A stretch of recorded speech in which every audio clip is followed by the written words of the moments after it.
Hello students, welcome to Bats ICS. Same sex marriage should be made legal in India or not?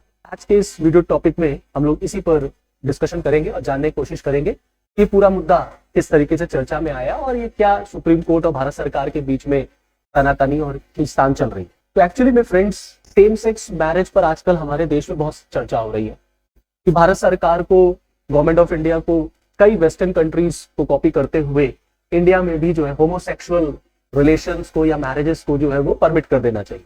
Homosexuality तो अब हमारे देश में कोई क्राइम रहा नहीं। 2018 में आईपीसी की धारा 377 को सुप्रीम कोर्ट ने ऑलरेडी डीक्रिमिनलाइज कर दिया।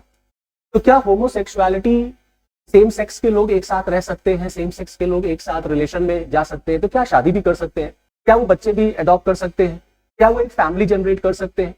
अब आजकल इसी सारे मुद्दों को लेकर के सुप्रीम कोर्ट में सुनवाई चल रही है। जो सुनवाई पहले दिल्ली हाईकोर्ट में हुई थी और फिर दिल्ली हाईकोर्ट से वो मैटर सुप्रीम कोर्ट में आया और सुप्रीम कोर्ट ने अब इस मैटर को कॉन्स्टिट्यूशनल बेंच को रेफर कर दिया। तो आज इसी पर हम लोग चर्चा करेंगे। चलिए शुरुआत करते हैं। तो the supreme court refers same sex marriage appeal to the constitutional bench, saying the matter raises question of seminal importance. Now seminal importance का मतलब होता है ऐसा कोई टॉपिक या ऐसी किसी टॉपिक का महत्व जो आने वाले दिनों में, फ्यूचर में सोसाइटी पर बाय एंड लार्ज बड़ा इंपॉर्टेंट रोल प्ले करने जा रहा है या उसका इंपैक्ट बड़ा इंपॉर्टेंट पड़ेगा। तो सुप्रीम कोर्ट ने ये माना है कि ये टॉपिक जो है सेम सेक्स मैरिज का, ये कोई बहुत छोटा मोटा टॉपिक नहीं है और इसे अब कॉन्स्टिट्यूशनल बेंच ही सुनेगी और ये देखेगी कि क्या भारत में सेम सेक्स मैरिज को हम अलाउ करें या ना करें। इसी टॉपिक को सुनते हुए एक्चुअली में सेम सेक्स मैरिज का जो इशू आया वो एक्चुअली में सुप्रियो चक्रवर्ती बनाम यूनियन ऑफ इंडिया एक केस शुरू हुआ था, सुप्रियो चक्रवर्ती वर्सेस यूनियन ऑफ इंडिया। और इस केस में एक गे कपल था जिसने सुप्रीम कोर्ट में स्पेशल मैरिज एक्ट 1954 के तहत सेम सेक्स मैरिज को लीगल करने के लिए बोला कि सेम सेक्स मैरिज जो है ये एक फंडामेंटल राइट है, ये हमारा मौलिक अधिकार है, हम जिसके साथ चाहें उसके साथ रह सकते हैं। आर्टिकल 14, आर्टिकल 15, 19, 21 ये हमें परमिट करता है कि हमारे जीवन जीने का अधिकार है, हमारी प्राइवेसी का मैटर है और हम अपने लाइफ के डिसीजंस खुद ले सकते हैं, जिसके साथ चाहे हम उसके साथ शादी कर सकते हैं या रह सकते हैं। क्योंकि भारतीय समाज में, इंडियन सोसाइटी में सेम सेक्स मैरिज परमिसिबल नहीं है। अब इसी को सुप्रीम कोर्ट में कहा गया कि स्पेशल मैरिज एक्ट के तहत सेम सेक्स मैरिज को भी लीगल कर देना चाहिए और इंडिया में भी होमोसेक्सुअल मैरिज अलाउ हो जानी चाहिए। क्योंकि होमोसेक्सुअल मैरिज को अगर आप अलाउ नहीं करते तो you are violating the fundamental right 14, 15, 19 and 21। अब इस पर सुनवाई करते हुए सुप्रीम कोर्ट ने भारत सरकार से आंसर मांगा कि गवर्नमेंट ऑफ इंडिया की क्या इस पर राय है। तो भारत सरकार ने सेम सेक्स मैरिज पर अपनी क्या राय दी, तो सुप्रीम कोर्ट में एफिडेविट फाइल करते हुए भारत सरकार ने स्ट्रेट अवे मना कर दिया that in India we can not allow same sex marriage. हमारे क्या होमोसेक्सुअल मैरिज अलाउ नहीं है, हम अपने देश में हेट्रोसेक्सुअल मैरिज ही अलाउ कर सकते हैं। जहां पर शादी का क्या मतलब है, भारत जैसे समाज में जहां शादी एक बहुत पवित्र इंस्टीट्यूशन माना जाता है, हिंदू धर्म में उसको एक संस्कार के रूप में माना जाता है, वहां पर मैरिज जो है वो केवल दो ही लोगों के बीच में हो सकती है, between a biological man and a biological women. और ये हमारे संस्कार का पार्ट है, संस्कार का मैटर है। जहां दो डिफरेंट सेक्स के बीच में ही शादी हो सकती है तभी उसको शादी माना जाएगा। जहां एक पुरुष और एक महिला के बीच में ही संबंध स्थापित होंगे और उन्हीं दोनों के बीच में शादी होगी। दो सेम सेक्स के लोग, होमोसेक्सुअल मैरिज इंडिया में अलाउ नहीं किया जा सकता, ऐसा गवर्नमेंट ऑफ इंडिया का मानना है। भारत सरकार ने यह भी तर्क दिया कि सेम सेक्स रिलेशनशिप में रहना तो अलग है, वो तो ठीक है। चलिए, सुप्रीम कोर्ट ने 2018 में जो है हमारे देश में होमोसेक्सुअलिटी को डीक्रिमिनलाइज कर दिया। तो सेंटर ने कहा कि living together of a person in same sex relationship cannot be compared to Indian family concept of a husband, a wife and a children born out of the union. अगर दो same sex के लोग रह रहे हैं एक साथ और वो एक बच्चा अडॉप्ट कर ले तो क्या हम उसे फैमिली का दर्जा देंगे? तो भारत सरकार ने कहा ऐसे किसी भी कपल को, ऐसे किसी भी जो है सेम सेक्स के लोगों को हम फैमिली का स्टेटस नहीं दे सकते, क्योंकि फैमिली के स्टेटस का मतलब एक हस्बैंड होगा, एक वाइफ होगी और उससे उत्पन्न बच्चा जो होगा वो फिर पूरी फैमिली में काउंट किया जाएगा, वो सोसाइटी में एक्सेप्टेबल होगा। दो सेम सेक्स के लोग अगर साथ रह रहे हैं, लिव इन रिलेशन में हैं, साथ रह रहे हैं, तो वो एक डिफरेंट पार्ट है। क्योंकि सुप्रीम कोर्ट ने ऐसे रिलेशन को डीक्रिमिनलाइज कर दिया था after the Navtej Singh Johar judgment. तो ये नवतेज सिंह जौहर का जजमेंट आया था जिसमें सुप्रीम कोर्ट ने होमोसेक्सुअलिटी को डीक्रिमिनलाइज कर दिया।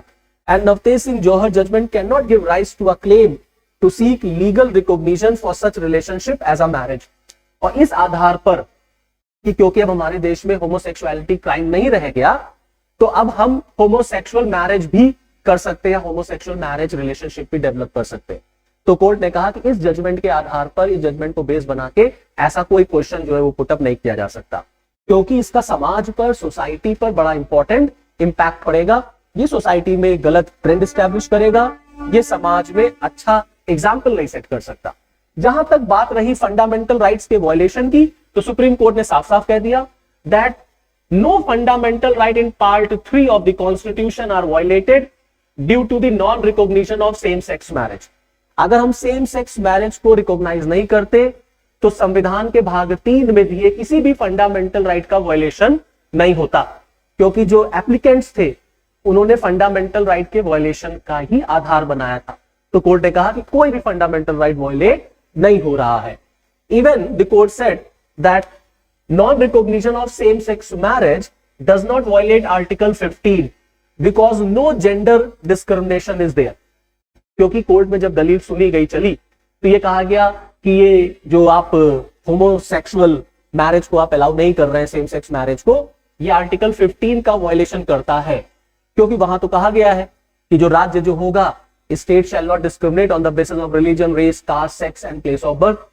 तो कोर्ट में जब दलील चली गई तो न्यायालय में सरकार ने कहा हम कहां वायलेशन कर रहे हैं आर्टिकल 15 का। आर्टिकल 15 का तो कोई वायलेशन नहीं हो रहा। क्यों? क्योंकि क्या हम दो सेक्स के बीच में ये डिस्क्रिमिनेशन कर रहे हैं कि जो लड़का लड़का है, दो सेम सेक्स के लोग शादी कर सकते हैं और लड़की लड़की जो है वो शादी नहीं कर सकती, या लड़की लड़की सेम सेक्स में शादी कर सकती है और लड़के लड़के शादी नहीं कर सकते। तो यहां तो सेक्स के आधार पर कोई भेदभाव हो ही नहीं रहा, इसीलिए आर्टिकल 15 का भी वायलेशन नहीं हो रहा। Finally at the end court ने ये डिसाइड किया कि ये जो मैटर है बड़ा सेंसिटिव मैटर है, इसका समाज पर बड़ा इंपॉर्टेंट इंपैक्ट पड़ेगा आने वाले दिनों में। तो इसीलिए अब ये जो मैटर है ये कॉन्स्टिट्यूशनल बेंच जो है हमारा वो सुनेगा, 5 जजों की बेंच जो है वो मैटर फाइनली सुनेगी। What is this special marriage act 1954? देखिए मैं आपको बताना चाहूंगा कि आप सब ये जानते होंगे कि सबके अपने अपने पर्सनल लॉज हैं। जैसे कोई हिंदू कम्युनिटी का आदमी है तो शादी करेगा, डाइवोर्स देगा, बच्चा अडॉप्ट करेगा, प्रॉपर्टी में अगर उसको शेयर मिलना है तो that all will be governed through your Hindu marriage act. अगर कोई इस्लाम रिलीजन का है, कोई मुस्लिम कम्युनिटी का है, तो वो आपका मुस्लिम पर्सनल लॉ का एरिया हो गया। तो ऐसे अलग अलग पर्सनल लॉज है और अपने पर्सनल लॉज को देखते हुए हम लोग ये सारी एक्टिविटीज करते हैं। जब कोई ऐसे कम्युनिटी के लोग शादी करना चाहते हैं जिन्हें पर्सनल लॉ में शादी करने की परमिशन नहीं मिलती, उनके लिए हमारे देश में एक स्पेशल मैरिज एक्ट बनाया गया था 1954 का। तो the special marriage act 1954 provides a civil form of marriage for couples who can not marry under their personal laws. तो जो लोग अपने पर्सनल लॉज के तहत शादी नहीं कर सकते वो लोग स्पेशल मैरिज एक्ट के तहत शादी करते हैं। तो ये होमोसेक्सुअल जो सेम सेक्स मैरिज की जो बात हो रही है, इसको स्पेशल मैरिज एक्ट के ही तहत रिकॉग्नाइज लीगल बनाने की एप्लीकेशन न्यायालय में गई है। तो what is the present status of same sex marriage? वर्तमान स्थिति ये है, देखिए भारत में स्पेशल मैरिज एक्ट के तहत या आप ये कह लीजिए कि सेम सेक्स मैरिज अलाउड नहीं है। अभी फिलहाल कंडीशन ये है, इन फ्यूचर क्या होगा वो आने वाला जजमेंट या जो भी कोर्ट में का फैसला होगा वो बताएगा। अभी फिलहाल ये है कि India does not recognise same sex marriage. हमारे क्या होमोसेक्सुअल मैरिज नहीं है, हमारे क्या हेटेरोसेक्सुअल मैरिज है। Now, by the end of 2022, almost 30 countries around the world have legalized the same-sex marriage, mostly Western European and America. हाँ, ये बात भी सच है कि पूरे विश्व में लगभग 30 ऐसे देश हैं जिसमें ज्यादातर यूरोपियन और अमेरिकन कंट्रीज हैं जिन्होंने सेम सेक्स मैरिज को लीगलाइज कर रखा है। अब इसका ये मतलब नहीं है कि जो कुछ यूरोप में होता हो या जो कुछ अमेरिका में होता होगा सब हमारे देश में होगा, क्योंकि हमारे देश की अपनी संस्कृति है, हमारे देश के अपने कल्चर है, अपने वैल्यूज, अपने नॉर्म्स है, ये सबको भी देखना पड़ता है। इसलिए फाइनली भारत में अभी फिलहाल सेम सेक्स मैरिज जो है वो अलाउड नहीं है। जहां तक बात एशिया की है, only Taiwan has allowed same sex marriage. Thailand same sex marriage को रिकॉग्नाइज करने की तरफ बढ़ चला है, काम कर रहा है। Indonesia has banned all extra marital sex, Indonesian government ने सभी प्रकार के एक्स्ट्रा मैरिटल सेक्स को बैन कर दिया है। सिंगापुर की जो पार्लियामेंट है, संसद है, it has passed a law lifting a ban on sex between men but has blocked a path towards marriage equality. तो सिंगापुर की जो पार्लियामेंट है उसने दो आदमियों के बीच के सेक्स को जो है उस पर जो वहां पर बैन लगा था उसको लिफ्ट कर लिया है, but has blocked the path towards marriage equality. लेकिन अभी शादी को वहां रिकॉग्नाइज नहीं किया गया। सेम सेक्स के लोग they can have sex in Singapore, लेकिन अभी शादी को रिकॉग्नाइज करना, सेम सेक्स मैरिज को रिकॉग्नाइज करना अभी सिंगापुर में ये अलाउड नहीं हुआ है। So this is all from this video. I hope आपको वीडियो पसंद आया होगा। Okay, thank you and all the best.